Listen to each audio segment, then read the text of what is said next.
Hi friends, how are you? And yes, so today's paper is Mass Autoencoders are Scalable Vision Learner, and this is 2021 paper and December 19th December 2021 paper, and also this paper is proposed by this Facebook AI Research Fair.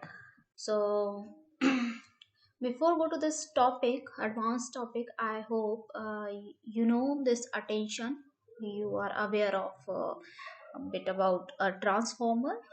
You are aware about GPT, BERT, vision, and some knowledge of vision transformer, because this paper is mainly based on this vision transformer. And in starting I'll use Hindi also, so that some of more people will understand this. So guys, हुआ क्या था जब transformer नहीं आए थे, जब transformer नहीं आए थे तब CNN में हम इमेज को पैचेस में कन्वर्ट नहीं कर सकते थे। प्रॉब्लम क्या थी हमारे पास कि ये जो इमेज है, ये इमेज क्या है, एक पैचेस है। तो जब ट्रांसफार्मर नहीं आए थे तो हम इमेज को ऐसे ही पैचेस के साइड में हो रहा है, मेरे को थोड़ा सा नीचे करने दो। तो या जब ट्रांसफार्मर नहीं आए थे तब ये जो इमेज है, एक minute, this one.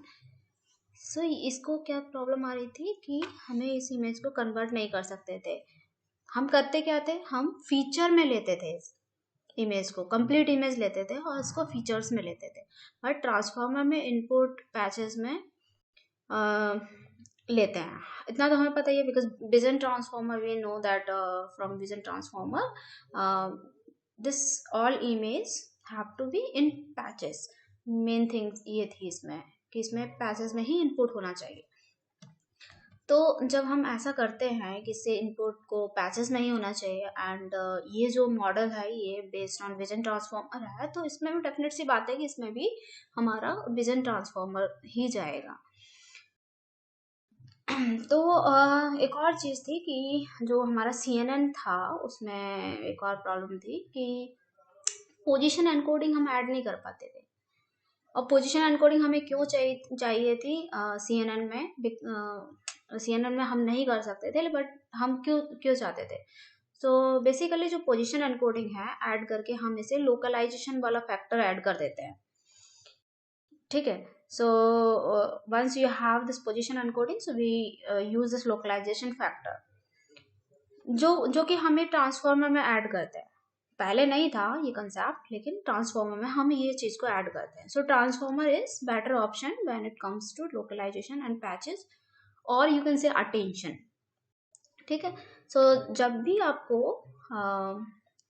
Patches, localisation और अटेंशन चाहिए, तो आप क्या करेंगे, इसको ट्रांसफार्मर को यूज करते थे। तो ये सारा काम किस पे हुआ, ये सारा काम विजन ट्रांसफार्मर पे हुआ है। ये जितना भी इस पेपर में डिफाइन किए हैं, इसका बेस जो है विजन ट्रांसफार्मर ही है। तो मास्क ऑटो एनकोडर में एनकोडर पार्ट यूज किया है वो विजन ट्रांसफार्मर का ही एक लार्ज मॉडल्स है। इसमें जो एनकोडर पार्ट यूज हुआ है, यहाँ पे ये डायग्राम में आप देख सकते हैं। तो यहाँ पे क्या हुआ है, मास्क ऑटो एनकोडर यूज हुआ है। ये एनकोडर है, ये मास्क ऑटो एनकोडर है। तो ये यूज हुआ है एनकोडर पार्ट, ये विजन ट्रांसफार्मर का ही एक वेरिएंट है, इसी का एक लार्ज मॉडल है, इसी का एक विजन ट्रांसफार्मर का ही पार्ट है। तो इसमें मेनली एनकोडर काफ़ी हैवी है, और डिकोडर जो पार्ट यूज किया है वो वेरी लाइट वेट का रखा है। तो मेन चीज़ ये है कि ये हैवी है और ये लाइट वेट का रखा हुआ है। तो पहली चीज़ जो ये मास्क ऑटो एनकोडर को सबसे डिफरेंट बना रही है, क्या चीज़ ऐसी है जो उसको डिफरेंट बना रही है, वो ये है कि जो पहले ऑटो एनकोडर्स, जो पहले एनकोडर्स थे, उसे अलग बनाने के लिए यहाँ पर एनकोडर को काफ़ी हैवी ले लिया। यही एक मेन डिफरेंस है कि पहले एनकोडर था वो लाइट वेट था, इतना हैवी नहीं था, बट यहाँ पर जो डिफरेंट थिंग है, एनकोडर को हैवी बना दिया है। एंड डिकोडर काफ़ी लाइट रखा है, और ये दोनों जो है वो दोनों क्या है, एसिमेट्रिकल वे में है। एसिमेट्रिकल वे में मतलब सिमेट्रिक नहीं है यहाँ पे कोई भी, मतलब एनकोडर में अलग टाइप का डायमेंशन जा रहा है और डिकोडर में अलग टाइप का डायमेंशन जा रहा है, दोनों में ही डिफरेंट चीजें जा रही हैं। तो इनका सबसे मेन काम ये है कि इन्होंने एक इमेज ली, सबसे पहले क्या किया, एक इमेज ली और सेल्फ सुपरवाइज लर्निंग कराने के लिए इन्होंने एक टास्क दिया इस इमेज को। और ये टास्क में क्या दिया कि हम मास्क इमेज देंगे और यहाँ पर एनकोडर डिकोडर का काम ये है, आप ये जो मास्क इमेज देंगे, ये इमेज जो है मास्क इमेज है, हम ये देंगे और यहाँ एनकोडर और डिकोडर का काम ये होगा कि हमारे पास ये पूरे इमेज में मिसिंग पैचेस है, ये these are some missing patches and हमें फाइनली इस इमेज को क्रिएट करना। See you can see difference between both images, input images and the output image. So the actual image is this target image, but we are giving this masked image. Some patches are missing, so that patches missing patches we are removing and we are giving this some patches of this. So ये हमारे पूरे image में missing patches है, उनको detect करना है कि ये क्या है, एक्चुअली क्या हो रहा है, यहाँ पे डिटेक्ट करना है, जिससे ये पूरा एज अ फाइनल प्रोसेस ये कंप्लीट इमेज दे दे, बना के दे। तो ये इसका एक मेन ऑब्जेक्टिव है। उसके बाद ये फिगर में जैसे आप देख रहे हैं यहाँ पर, ये जो ग्रे वाला पार्ट है, again I am saying this कि जो ग्रे वाला पार्ट है ये मास्क करके एनकोड किया है। कैसे एनकोड किया है इसको, as a masking. So encoder में जो मास्क वाले टोकन्स हैं, इनको टोकन्स भी बोल सकते हैं, मास्क टोकन। सो ये वाले ग्रे वाले हैं मास्क टोकन हो गए। सिर्फ वो टोकन इसमें सिर्फ वो जा रहे हैं, एनकोडर में वो वाले टोकन जा रहे हैं जो विजिबल है, ये मास्किंग वाले टोकन नहीं जा रहे हैं, बिकॉज ये तो हमें पता ही करना है ना कि ये यहाँ पर क्या है इस इमेज में, तो ये हमें पता करना है बेसिकली। और जो विजिबल हैं इसमें से सम पैचेस वो हमने दे दिए यहाँ पर। तो इससे क्या हो गया हमारा, इससे हमारे एनकोडर में कम डायमेंशंस गए। हमें ऐसे नहीं था कि ये इमेजेस 5x5 में 25 पैचेस टोटल है तो हमें 25 पैचेस देने पड़े, नहीं, हमें यहाँ पर सिर्फ उतने ही पैचेस देने पड़े जितने इसमें गिवन थे। 8 पैचेस है ये, तो ये यही देने पड़े। तो उसके बाद एनकोडर से इसमें कम डायमेंशन गई और उसके बाद क्या हुआ, इसके बाद एनकोडर से जो भी रिप्रेजेंटेशन मिली वो रिप्रेजेंटेशन, इससे जो गई वो रिप्रेजेंटेशन प्लस मास्क, ये यहाँ से जो मास्क था ये representation plus mask and along with this position encoding, उसकी पोजीशन भी मैटर करते हैं। So along with this position encoding वो सब जा रहे हैं हमारे पास डिकोडर में। एंड हमारे डिकोडर में तो यहाँ पर डायमेंशन बढ़ गई है। क्यों बढ़ गई, क्योंकि इसमें 3 चीजें जा रही थी। एक तो पैचेस ये वाले भी जा रहे हैं, मिसिंग पैचेस भी जा रहे हैं और एनकोडिंग भी जा रही है इसकी पोजीशन एनकोडिंग। तो यहाँ पर डायमेंशन बढ़ गई, इसलिए डिकोडर हमारा अब डायमेंशन बढ़ गई तो हमें डिकोडर को क्या लेना पड़ा, लाइट वेट लेना पड़ा, कि ज़्यादा प्रोसेसिंग कराएंगे तो हैवी हो जाएगा। तो लाइट वेट को इसको हमने लाइट वेट रखा क्योंकि हमारा ट्रेनिंग टाइम कम रहे। ज़्यादा हैवी करेंगे तो इसमें ट्रेनिंग टाइम ज़्यादा लगेगा क्योंकि इसमें ज़्यादा चीज़ें हैं। एंड तो ये ठीक है, तो ये हमने ये तीनों चीज़ों का मिक्सचर इस डिकोडर में डाला। वो डिकोडर में डालते ही जो मिसिंग वैल्यू पैचेस थे उनकी एक रिप्रेजेंटेशन आ गई। उसमें जो मिसिंग पैचेस थे वो क्या थे, उनके लिए एक ये पता करने के लिए, क्योंकि हमारे इनपुट इमेज में तो नहीं था कि इसमें मिसिंग पैचेस क्या हैं, तो इससे पता करने के लिए कि जो मिसिंग पैचेस हैं वो एक्चुअल क्या थे। यहाँ ब्लैक था, यहाँ ब्लैक था, यहाँ वाइट फ्लावर था, ये एक्चुअल क्या था। इसको पता करने के लिए हमने ट्रेनिंग कराई एंड ड्यूरिंग ट्रेनिंग हमने स्क्वायर्ड एरर लॉस लिया है। यहाँ पे इस पेपर में स्क्वायर्ड एरर लॉस के बारे में डिस्कस किया हुआ है। So they are taking squared error loss. और फिर ट्राई किया है कि जो भी हमारे पास पैचेस आ रहे हैं they should be close to the original image. जो patches we are getting that should be close to this original image. तो ये तो हो गया उसका एक टोटल फ्लो कि इसमें काम कैसे हो रहा है। और जो मेन फाइंडिंग यूज कर रहे हैं वो डिफरेंट टाइप ऑफ टास्क कर रहे हैं। तो दो टास्क हैं यहाँ पर जो मेन फाइंडिंग्स में ये लेके चल रहे हैं।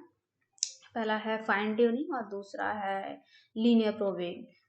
दोनों चीजें यूज कर रहे हैं। दोनों ही टास्क में उन्होंने डिकोडर पार्ट हटा दिया है। जितना भी after pre training decoder is discarded, you can see here, and encoder is applied to uncorrupted images for recognition task. So दोनों ही केस में उन्होंने क्या हटा दिया, डिकोडर पार्ट हटा दिया है। जो एनकोडर लर्न किया हुआ है वो एनकोडर को अप्लाई किया है यहाँ पर, उसके ऊपर ही उन्होंने बाकी एक्सपेरिमेंट दिखाए हुए हैं। अब एक्सपेरिमेंट दिखाने के लिए उन्होंने डिफरेंट टाइप के एनकोडर्स भी यूज किया, डिफरेंट टाइप ऑफ एनकोडर को चेंज किया बार बार with less number of encoding layer, with large number of encoding layer. So उसका विद सम चेंजेस इन्होंने ऐसे साइज को अलग अलग करके डिफरेंट एक्सपेरिमेंट परफॉर्म करे। तो एक और चीज में ये है कि जो एनकोडर में भी इन्होंने दो टाइप के एनकोडर ट्रेन कराए हैं। दो टाइप के एनकोडर यहाँ पे कौन कौन से होंगे, वो एक तो VIT करके है, विजन ट्रांसफॉर्मर का जो है वो लार्ज लिया है, ह्यूज लिया है, और एक लार्ज लिया है। ह्यूज एंड लार्ज दो अलग अलग है इसमें, एंड लार्ज। सो दो टाइप के इन्होंने एनकोडर ट्रेन कराए हैं। और इसमें याद रखने वाली बात ये है कि एनकोडर में विजुअल जो एनकोडर में जा रहा है, ये तो सीधी बात है कि इसमें जो जा रहा है ये क्या जा रहा है, आपका विजुअल पार्ट जो भी दिख रहा है वो पार्ट जा रहा है, और डिकोडर में सारा ही पार्ट जा रहा है जो विजुअल भी है और मास्क्ड भी है। एंड डिकोडर इसका लाइट वेट है और एनकोडर इसका हैवी वेट है, ये मेन चीज़ है इसमें। और ये एनकोडर का फायदा ये है कि जो प्री ट्रेनिंग नेटवर्क है हमारे पास, ऑटो एनकोडर का फायदा ये हो गया, जो भी हमारे प्री ट्रेनिंग नेटवर्क है वो पहले NLP में यूज हो रहे थे।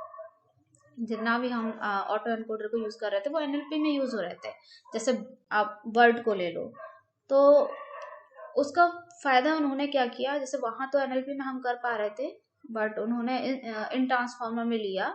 मतलब अभी तक ऐसा नहीं था कि प्री ट्रेन विजन ट्रांसफॉर्मर बहुत ज्यादा यूज किए गए हों।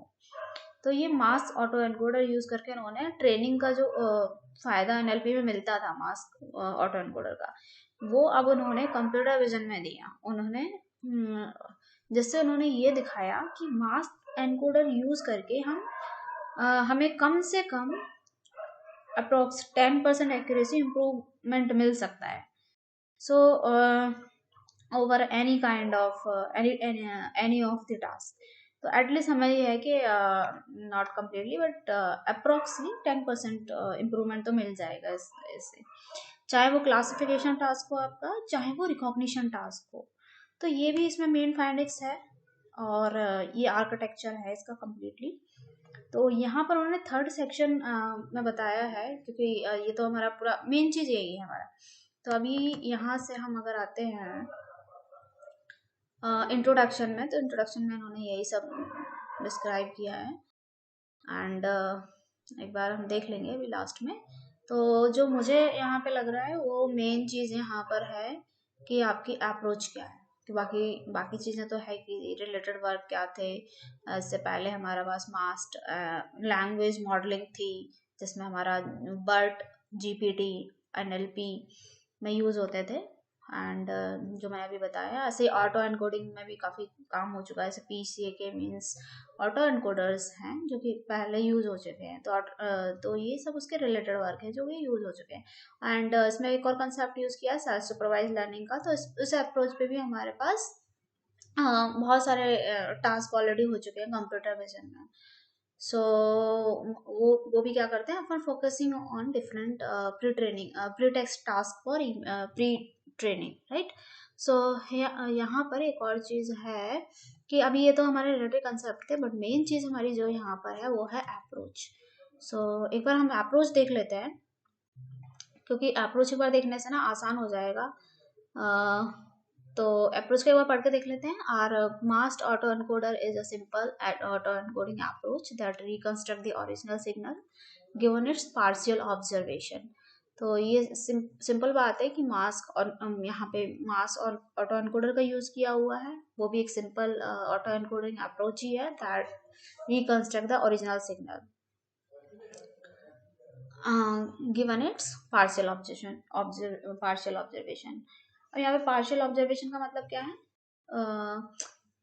पार्शियल ऑब्जर्वेशन का मतलब है कि आधा जो हमने यहाँ पर इमेज में, एक बार फिर से ऊपर जाती हूँ मैं डायग्राम में, तो पार्शियल ऑब्जर्वेशन का मतलब है कि आधा some patches we have, we don't have complete patches for this training, तो हमने some patches को लिया, पार्शियल ऑब्जर्व किया एंड कम्प्लीटली इमेज को एज अ रिजल्ट टारगेट किया। तो यही यहाँ पे बता रहे हैं कि यार mask auto encoders is a simple auto encoding approach that reconstruct the original signal given its partial observation.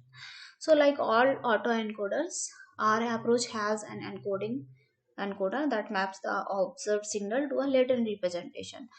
तो ये वाली बात भी हमारी सेम ही है, मतलब उसमें पूरा वही एक्सप्लेन किया है जो ऑलरेडी आई हैव डिस्कस कि यहाँ पे लेटेंट इन पार्शियल ऑब्जर्वेशन ले रहा है auto encoder, this encoder plus decoder is called auto encoder. So ये पार्शियल ले रहा है, इमेजेस ले रहा है, उसमें लेटेंट रिप्रेजेंटेशन को लर्न कर रहा है एंड समवॉट सिमिलर है, बस ये हैवी है थोड़ा सा, विजन ट्रांसफॉर्मर का हैवी मॉडल यूज किया है यहाँ पे। तो एक बार ये देख लेते हैं। So like all autoencoders, our approach has an encoder that maps the observed signal to a latent representation and a decoder that reconstructs the original signal from the latent representation. So unlike classical autoencoder, we adopt an symmetric designs that allow the encoder to operate only on the partial observed signal. A partial observed signal means that without mask tokens, some 8 patches we have, complete patches. So and a lightweight decoder that reconstruct the full signal from the latent representation and the mask tokens. तो इसमें हमारा latent representation मतलब जो हमारा encoder में गया था, दिया था एज अ इनपुट, वो तो है ही, उसका लेटेंट रिप्रेजेंटेशन तो है ही, मीन्स मास्क विदाउट मास्क वाला है, प्लस मास्क वाला यहाँ से दे दिया और इसका एनकोडिंग करके फाइनली इन्होंने रिप्रेजेंट किया। सो बट मास्क अभी कंसेप्ट आ जाता है कि ठीक है, तो ओवरऑल अप्रोच हो गई कि ऐसे इमेज लिया, उसको सम पैचेस उसमें मास्क हैं, सम पैचेस अनमास्क हैं, अनमास्क वाले पैचेस को हमने एनकोडर में दे दिया, एनकोडर में हमने देने के बाद उसका लेटेंट रिप्रेजेंटेशन मिल गया, और उसके बाद हमने फिर जो लेटेंट रिप्रेजेंटेशन है और जो मास्क वाले पैचेस थे वो जाके हमने डिकोडर में दे दिए, उसने रिप्रेजेंटेशन लर्न किया, लॉस निकाला, लॉस निकालने के बाद उसने रिजल्ट दे दिया। ये हमारी प्रोसेस है, बट इसमें मास्किंग कैसे हो रही है? तो इसके लिए इन्होंने क्या किया कि मास्किंग जैसे हमारे VIT मॉडल में होती थी, विजन ट्रांसफॉर्मर मॉडल में होती थी हमारी मास्किंग, वैसे ही यहाँ पर उन्होंने उसी मॉडल को फॉलो किया। So following VIT they divide an image into regular non-overlapping patches. So overlapping patches means they should be like box में कोई भी पैच एक दूसरे पे ओवरलैप नहीं कर रहा है ना। So then we sample a subset of patches और उनको सैंपल किया एंड मास्क जो जितने भी मास्क वाले थे उसको रिमूव किया और रिमेनिंग वंस को ले लिया। एंड इन्होंने सैम्पलिंग स्ट्रेटजी बहुत सीधी से रखी है। उन्होंने क्या बोला है कि the sample random patches without replacement, random patches ले लिए सारे, उन्होंने रिप्लेस नहीं किया, without a uniform distribution, they have follow this uniform distribution, जिससे वो रैंडम सैम्पलिंग कह रहा है। तो random sampling with a high masking ratio, the ratio of remove patches, जो रिमूव पैचेस थे वो कितने पैचेस रिमूव रखे हैं, कितने पैचेस देना है, तो उसके लिए उन्होंने रैंडम सैम्पलिंग में क्या किया है, हाई मास्किंग रेशियो के साथ रखी है, largely eliminating redundancy, thus creating a task that can not be easily solved by exploration from visible neighboring patches. तो इसमें ये हो रहा है बेसिकली, इस पूरे पैराग्राफ में मास्किंग का एक तरीका बता रहे हैं कि मास्किंग किस तरीके से हो रही है। एंड तो ये बोल रहे हैं कि इन्होंने रैंडम सैम्पलिंग की है। जो रैंडम सैम्पलिंग करने के लिए इन्होंने क्या किया है, वो पहले पैचेस में डिवाइड किया, उसके लिए उन्होंने विजन ट्रांसफार्मर का यूज़ किया, क्योंकि विजन ट्रांसफार्मर का काम ही यही होता है मेनली। तो ऐसा करने के बाद इन्होंने प्रोसेसिंग करते हैं, फिर वो पैचेस में होती है, और ये पैचेस इस तरीके से बनते हैं कि नॉन ओवरलैपिंग रहें, ये भी बात है। तो ऐसे सोचो कि मतलब छोटे छोटे जो बॉक्सेस थे वो अलग अलग है, जो हमारे उसमें ऐसे इमेज थी नॉन ओवरलैपिंग थी। सो जिन्होंने सैम्पलिंग बोली थी, तो इन्होंने एक चीज़ यहाँ पे बोल रहा है कि जो मास्किंग रेशियो है, ये मास्किंग रेशियो के बारे में ये बोल रहा है कि जैसे सफलिंग मीन्स यहाँ पे 75% उन्होंने मास्किंग की है मान लो, तो इसका मतलब है कि ऊपर के 75% जो मास्किंग वाले हैं वो हटा देंगे, और जो 25% पैचेस बच रहे हैं उसे रैंडम ऑर्डर में एनकोडर में फीड करा दिया। तो जैसे मान लो ये हमारे पास इधर आते हैं, एक बार फिर से डायग्राम पे आते हैं, एंड इस डायग्राम में देखते हैं कि जैसे मान लो ये 100% इमेज थी, इसमें 75% ये जो है वो मास्क कर दिया, तो बचे कितना 25%, ये वाले बचे। तो ये जो जितने भी बचे हुए हैं इन 25% को ही इन्होंने रखा और इसको रैंडमली सैंपल कर दिया। ऐसे जब नहीं है कि पहले ही लिया फिर दूसरे, रैंडमली सैंपल करके इन्होंने इसमें ले लिया है, जिसे ये रैंडम सैम्पलिंग बोल रहा है। So let's come back to this sampling वाला masking part, and thus creating a task that cannot be easily solved by exploitation from visual neighboring patches। ठीक है, so the uniform distribution prevent the potential center bias, ये वाली चीज है एक कि ये रैंडम ये जो यूनिफॉर्म डिस्ट्रीब्यूशन लिया है ये इससे prevent potential centre bias. And finally the highly sparse input creates an opportunity for designing an efficient encoder and introduce next. ठीक है, अगर इसके बाद इसका नेक्स्ट टास्क जो आता है वो है एम ई एनकोडर। एक बार मास्किंग हो गई, कितने परसेंट मास्किंग करने की, उतनी परसेंट मास्किंग हो गई, बाकी रैंडम बाकी बचे हुए पैचेस को रैंडम ले लिया। उसके बाद क्या हुआ यहाँ पर एमई एनकोडर लिया। सो इस एनकोडर जो है their encoder is a ViT but applied only on visible unmasked patches. ViT ही है बट जो भी विजुअल एंड अनमास्क्ड पैचेस हैं बस उस पर अप्लाई किया। So just as it is just as in a standard ViT और encoder embed patches by a linear projection with added position embedding। so पूरा एम्बेड पैचेस, ठीक है, लीनियर प्रोजेक्शन इस पे अप्लाई किया है।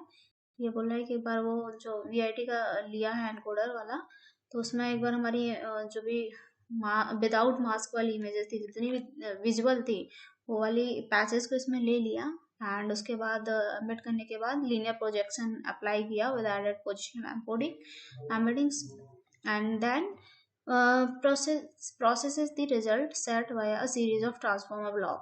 so यहाँ पर फिर उन्होंने क्या किया, and then process the resulting set via a series of transformer block। however their encoder only operates on a small subset, like small subset means 25% they are taking for the visual part and other 75% they are taking as unmasking mask part. ठीक है, so mask patches remove कर दिए, no mask tokens are use, this allow us train very large encoder with only a fraction of compute and memory. So इससे वो क्या रहा है, क्योंकि उससे 25% पैचेस जो भी विजुअल थे बस उसी पर ट्रेनिंग करनी पड़ी उसको, अदर पे नहीं, अदर पूरे कंप्लीट 100% पैचेस पे नहीं करनी, कंप्लीट इमेज पे नहीं करनी पड़ी। The full set is handled by a light weight decoder and describe next. So अब इसमें डिकोडर वाला पार्ट आ गया, ये वही सेम चीज हो गई है जो मैं डिस्कस की थी विद डायग्राम से, बार पढ़ लेते हैं। सो MA decoder, the input to the MA decoder is the full set of token consisting of, पहला इसमें क्या कंसिस्ट थे, एनकोडेड विजुअल पैचेस, इसमें एक विजुअल पैचेस हमने दिया, एक मास्क टोकन दिया, दोनों चीजें दी। अब ये visual patches plus mask token मिला के कंप्लीट इमेज बन जाएगी।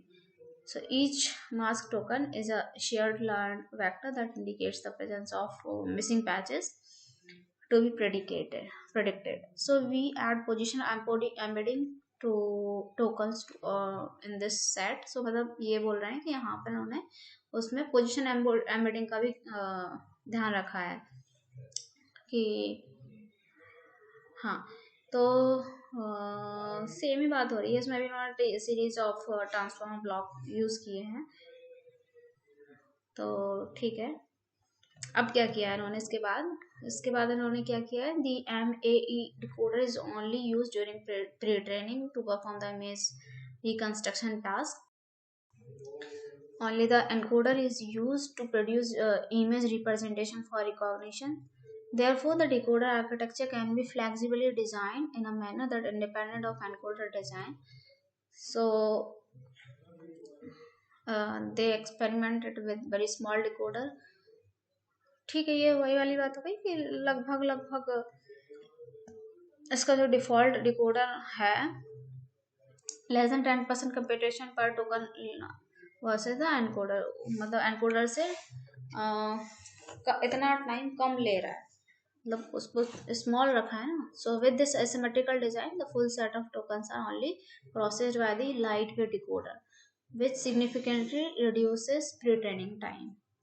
ठीक है, तो ये तो मुझे लगता है सेम पूरा वही प्रोसेस हो गई. अभी रिकंस्ट्रक्शन भी हुआ है इसका इमेज का. रिकंस्ट्रक्शन कैसे किया है इन्होंने कि जैसे हमारे पास एक बार MAE रिकंस्ट्रक्शन जो है वो the input image reconstructs the input image by predicting the pixel value for each mask patch, and each element in the decoder output is a vector of pixel values representing a patch.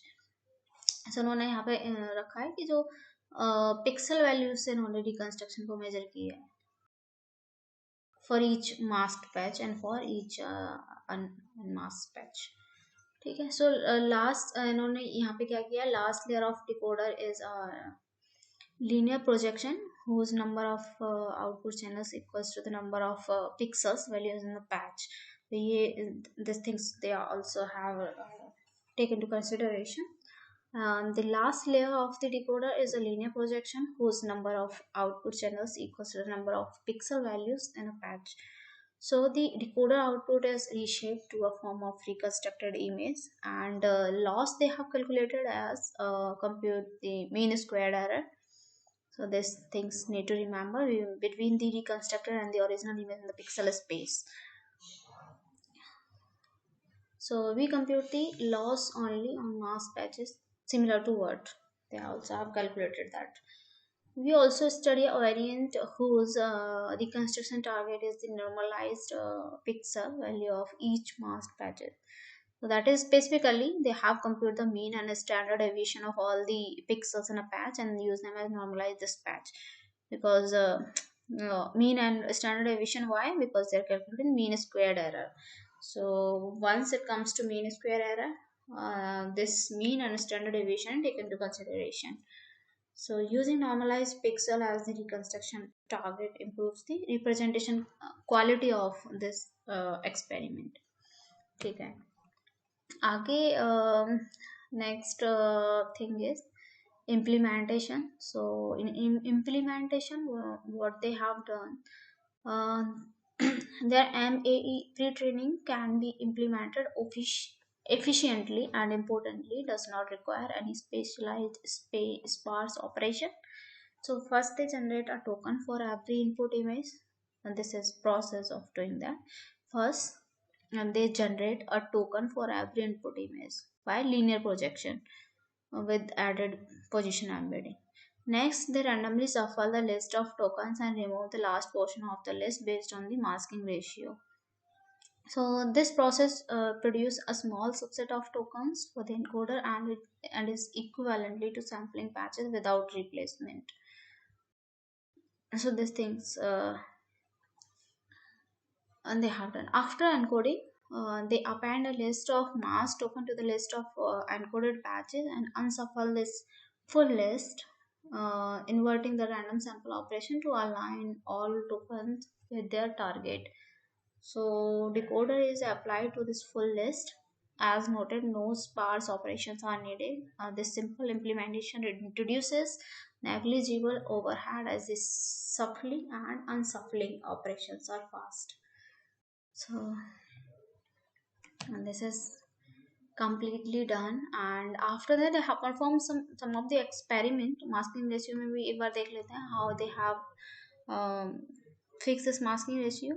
That previously I have discussed. High masking ratio means let's say 75% work well for fine tuning and linear probing.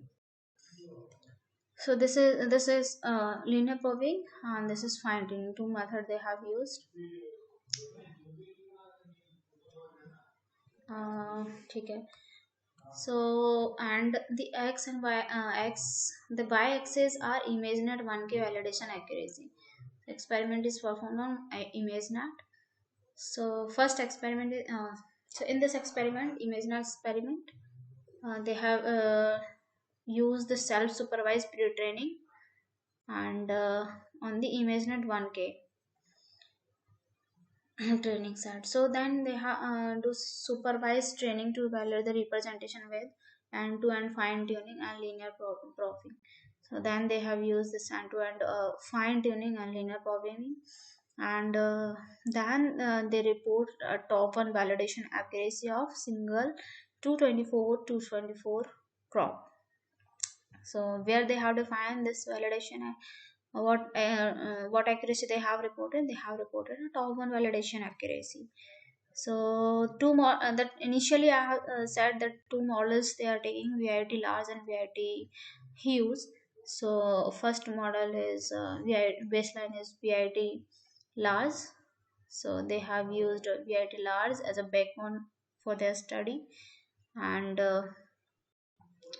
VIT large is very big, order to magnitude bigger than ResNet 50 and tend to overfit. So it can overfit. The following is comparison between VIT large and train from scratch and fine tune from baseline ME. So here you can see this is from original baseline ME and from scratch, right? So we note that it is non-trivial to train supervised VIT large from scratch, and good recipe with a strong regularization is needed. Even so, their MAE pre-training contributes a big improvement. Here, fine-tuning is only for 50 epoch. So how much fine-tuning they have done? This for 50 epoch versus 20 from scratch, and implying that to fine-tuning accuracy heavily depend on pre-training. Okay, so main properties as we have discussed कि ठीक है, main properties में masking ratio कैसे रखना था 75%, ज़्यादा से ज़्यादा चीज़ों को, क्योंकि हमें एनकोडर में कम से कम चीज़ें we have to provide in encoding, ताकि तो उसमें 75% मास्क कर दिया ज़्यादा, इसलिए लार्ज VIT लार्ज लिया. So this is surprisingly high. 75% is good for both linear probing and fine tuning. दोनों के लिए ही रेशियो 75% अच्छा है. And this behavior is contrast with what typical mask ratio is 15%. वर्ट में अगर किया जाए तो ये 15% के साथ मास्किंग रेशियो रखा है. तो सो इनका मास्किंग रेशियो एक न्यू मेन प्रॉपर्टीज में इंक्लूड किया है कि masking ratio are also much higher than those in related work जो भी पेपर से रिपोर्टेड किया है सब में. Model infers missing patches to produce different and plausible output. It makes sense of the assault of objects and scenes which cannot be simply completed by extending lines or textures. So we hypothesize the things reasoning like behaving is like linked to the learning of useful representation. So after that तो यहाँ पे बहुत सारे experiment ही है, तो experiment एक बार देख लेना आप लोग. जैसे भी है ये डिकोडर की डेप्थ पर डिपेंड करता है कि कितनी डेप्थ रखी है. उसके according decoder deep decoder can improve linear probing accuracy. तो and decoder can be a narrow then the encoder. So उसके अकॉर्डिंग ये फाइंडिंग है. मास्क टोकन के according an encoder without mask tokens is more accurate and faster. तो without masking से they are saying that without masking में faster भी है and more accurate भी है. बट रिकंस्ट्रक्शन टारगेट में है pixels are reconstruction target are effective. Augmentation को भी इन्होंने लिया है. MAE वर्क विद मिनिमल और no augmentation. And mask sampling के हिसाब से देखी जाए तो mask sampling work the best. So ये फाइनली है कि हाँ दिस वर्क बेस्ट. ठीक है, ठीक है. तो ये एक्सपेरिमेंट हो गया, मास टोकन हो गया एंड बाकी चीज़ें तो उतनी हैं, लेकिन वो खुद से आप देख सकते हैं एक बार. बाकी चीज़ें तो हो गई. एक्सपेरिमेंट के बारे में है कि किसमें क्या लिया है, किसमें पार्शली फाइन ट्यूनिंग करी है, कंप्लीट फाइन ट्यूनिंग करी है. And after that it comes to this discussion and conclusion. So simple algorithm that scale well are the core of deep learning. So in NLP, simple self-supervised linear method enables benefit from exponentially scaling models. So in computer vision, practical pre-training paradigm are dominantly supervised, and despite progress in self-supervised learning. सो ठीक है, वो यही कहना चाह रहे हैं कि उनकी जो फाइंडिंग्स थी, क्योंकि अभी तक सिर्फ एनएलपी में ये चीज़ का यूज़ करते थे, simple self supervise learning method का विद दिस मास्किंग वाला, मतलब VIT का जो यूज़ करते थे पहले, उसके लिए ज़्यादातर करते थे NLP के लिए. बट इन्होंने एक नया वे निकाला है जिससे आप कंप्यूटर विजन में भी इसको यूज़ कर पा रहे हो. सो यही कहना चाह रहे हैं कि ImageNet, ये कह रहे हैं, in this study we observe means they observe and ImageNet and in transfer learning the encoder is simple self supervise method model is technique this. ठीक है, ये तो सिंपल बात हो गई. Self supervise learning in vision में now be embarking on a simple trajectory in NLP. So on the other hand इन्होंने क्या फाइंडिंग्स निकाले थे, इमेजेस लैंग्वेज और सिग्नल्स टू नेचर. ठीक है. सो ये फाइनली आप एक बार इसको देख लेना और ठीक है. So thank you for like, share and subscribe if you are doing this. And this is all things from my side. I'll go further for this paper and will let you know if I'll get some more findings.